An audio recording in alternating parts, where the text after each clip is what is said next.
I have witnessed by watching actual patients how they reacted, and some other wonderful people and myself, and with the most wonderful team, I've actually managed to prepare a video for you to watch. Believe me, we did our very best in order to honestly portray the people that we saw. It has been an honor for all of us, and I'm sure that we will always remember this weekend.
Play intervention for dementia emerged from the Strategies and Skills Learning and Development model developed by Professor Sang at the University of Toronto. It initially began in 2013 in Toronto and has been a really unique collaboration between the Yi Hong Centre for Geriatric Care and the University of Toronto, in that it's really great for direct practitioners who work frontline in healthcare settings to engage with their clients on a really meaningful level. We have observed a wide range of benefits or changes in the PID program. And for someone who's new to this, it can be quite overwhelming or confusing. To help practitioners, family members and caregivers, we try to build a simple conceptual framework for understanding the different domains of change that we are observing in the PID program. What we're trying to do is to not superimpose the SSLD conceptual framework onto what people are observing. We are actually doing it the other way around. We let practitioners or team members of the PID program report to us what they have observed and what are the changes that they have noticed.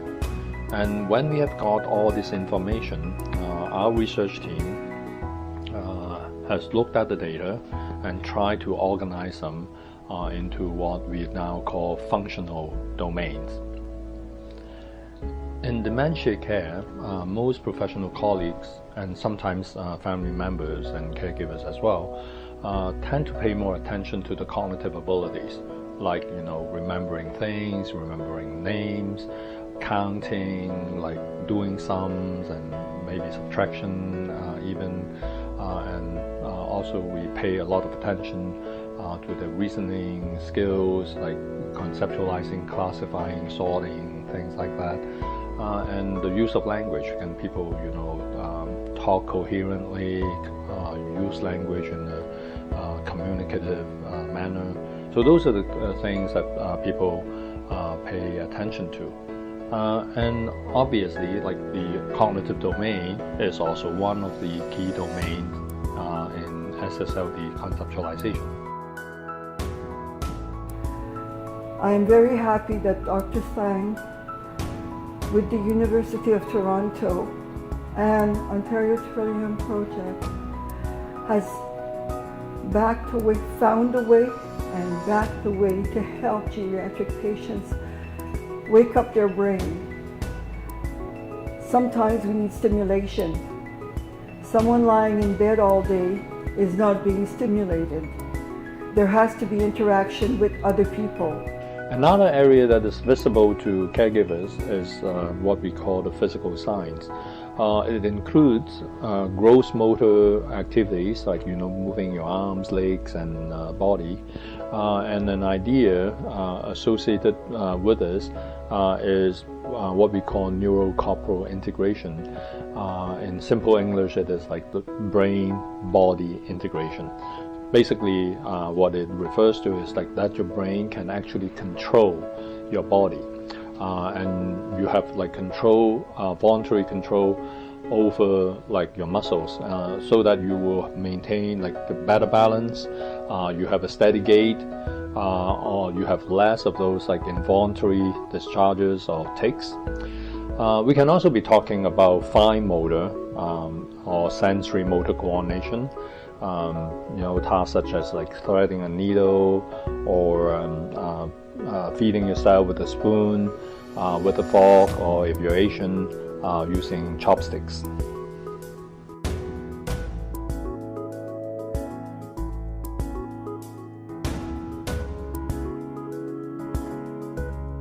I believe that this program is beneficial because it helps older people with dementia be more active and also help with their brain stimulation and help with their fine and gross motor skills.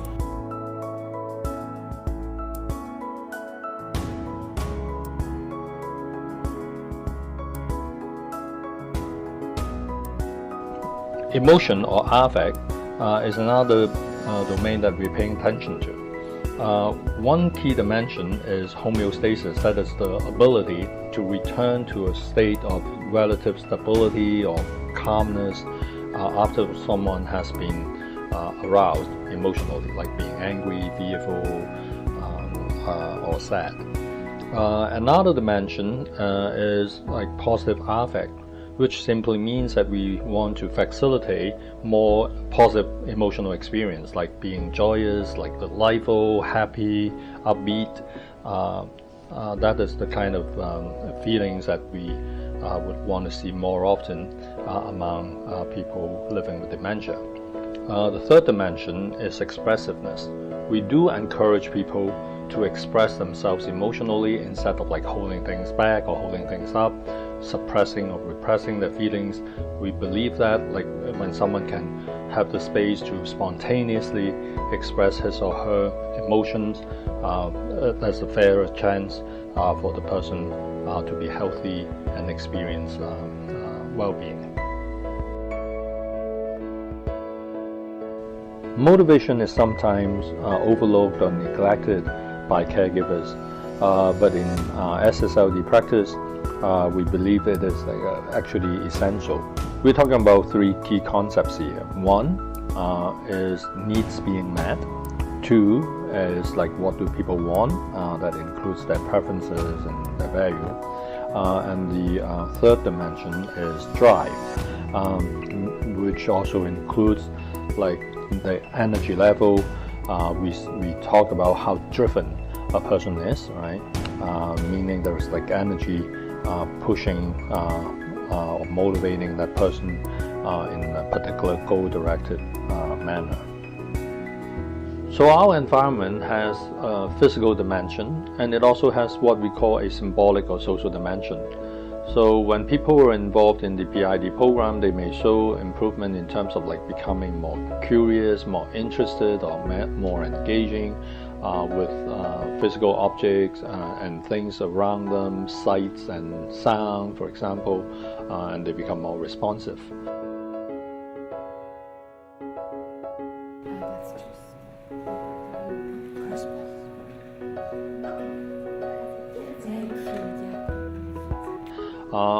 On the symbolic or social plane, people can become like more engaging in an interpersonal context, and they become more responsive to people. They can also synchronize with other people better or communicate more effectively, and may become more active in initiating and maintaining interpersonal relationships. And another dimension that we want to emphasize is that people with dementia are actually citizens or members of the community, and for them to be able to participate in a social capacity or take on social roles or to adapt to like social patterns and play their own role is a very positive thing. And another positive thing that we sometimes observe among people in the PID program is that they try to help each other out. Members who maybe, say for example, passing on objects to other members or helping other members in solving problems or like performing a task. Behavior, in a way, is in everything that we are observing or analyzing. Whatever we consider to be like cognitive or emotional or motivational or whatever, we actually infer those changes by observing behavior. So we infer that people are happy or sad by looking at their facial expression, their postures, and what they say. Similarly, when we infer something as cognitive, we are actually looking at people, answering questions, solving puzzles, or like doing sums. So like behavior is like sort of the passage to the person's inner world, so to speak. But then in the PID program, we also want to emphasize two aspects of behavioral change. One is what we call the expansion of repertoire of effective strategies and skills. So people are learning to do things, learning new skills, doing things differently, finding ways to solve problems or address issues.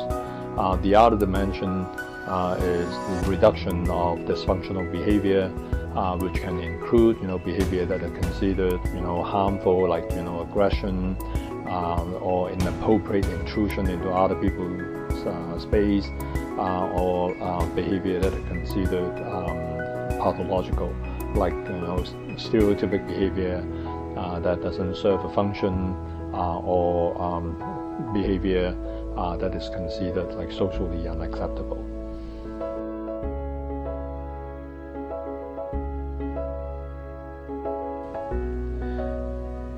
Now we come to talk about things holistically.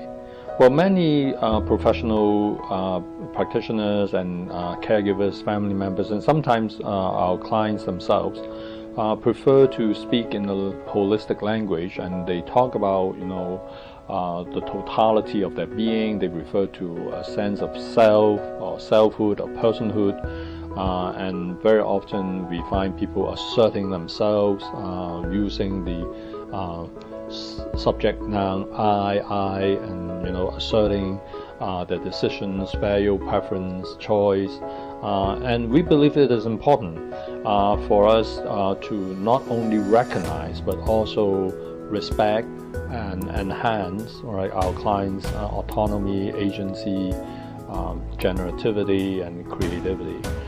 For some of our clients, and sometimes like family members too, will be talking to us about transcendence, spiritual meaning, or existential meaning, or existential quest.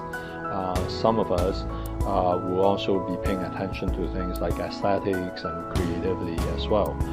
All these can be relevant and valuable to our clients, and we just try to understand them by sometimes operationalizing them into the 6 analytic domains within the SSLD model. That usually will help us appreciate or understand this holistic experience better. I wanted to comment on 2 aspects of the program. The first I would label, because I grew up in the age of Carl Rogers, unconditional positive regard. I've noticed the facilitators here empty themselves, to use an expression, in order that those clients who sit around the table can express themselves.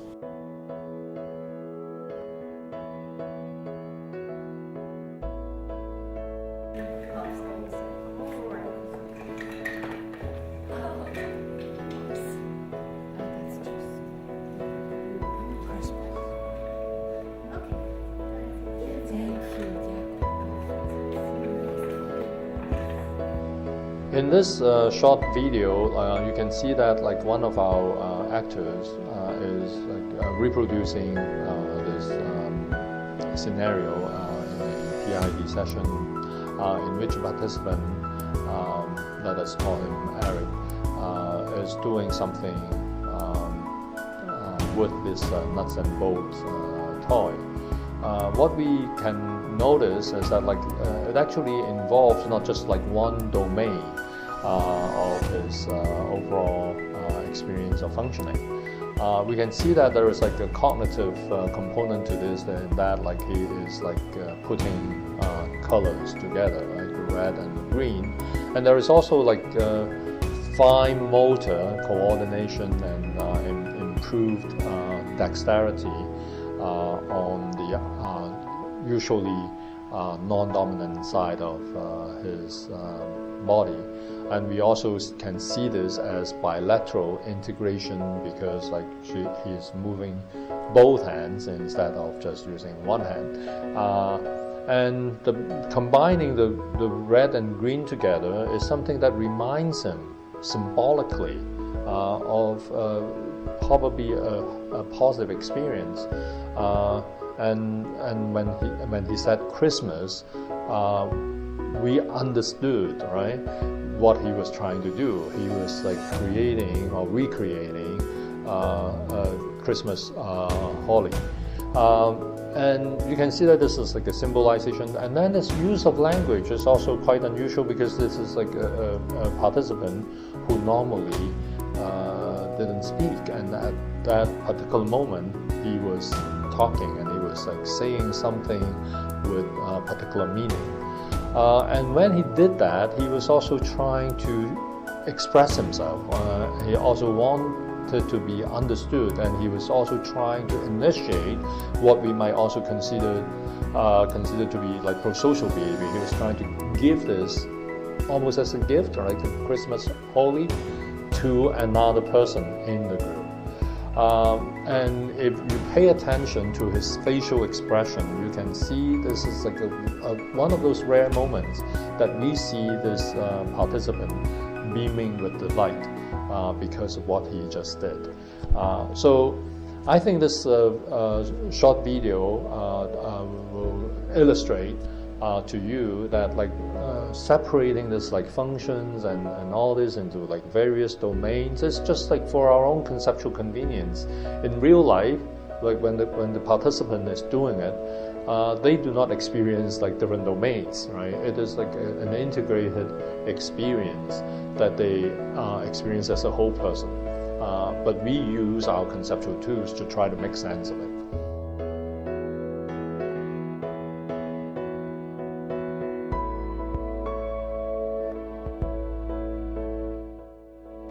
A typical PID program is something like 60 to 75 minutes, and the session usually consists of some carefully designed activities. Sometimes we call them games, but like some of these activities might not even be games. It can include, like physical exercises, body work, and sometimes we would also introduce elements of expressive arts, music, dance, and other forms of interactive activities.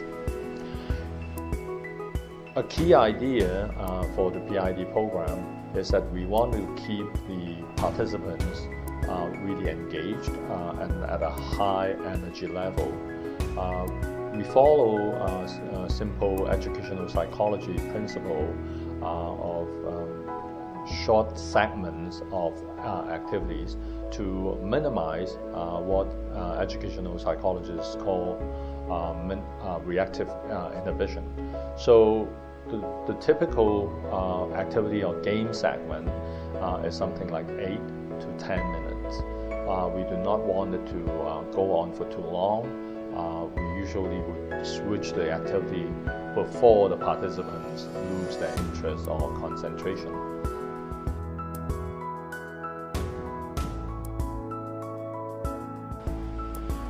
The program is usually delivered in a group format. We assign members to different small groups, which we call corners. The assignment is not rigid. Like sometimes we have participants who show strong preference to be like in one corner or the other.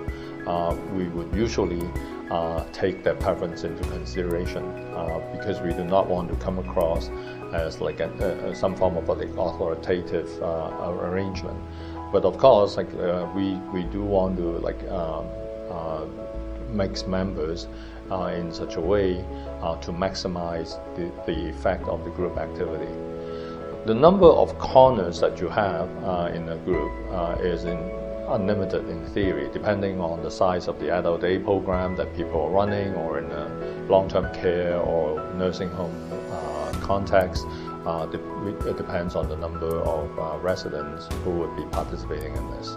So it can be anywhere from like 12 to 15 people to maybe like 40, 50 people in the room if the space is large enough.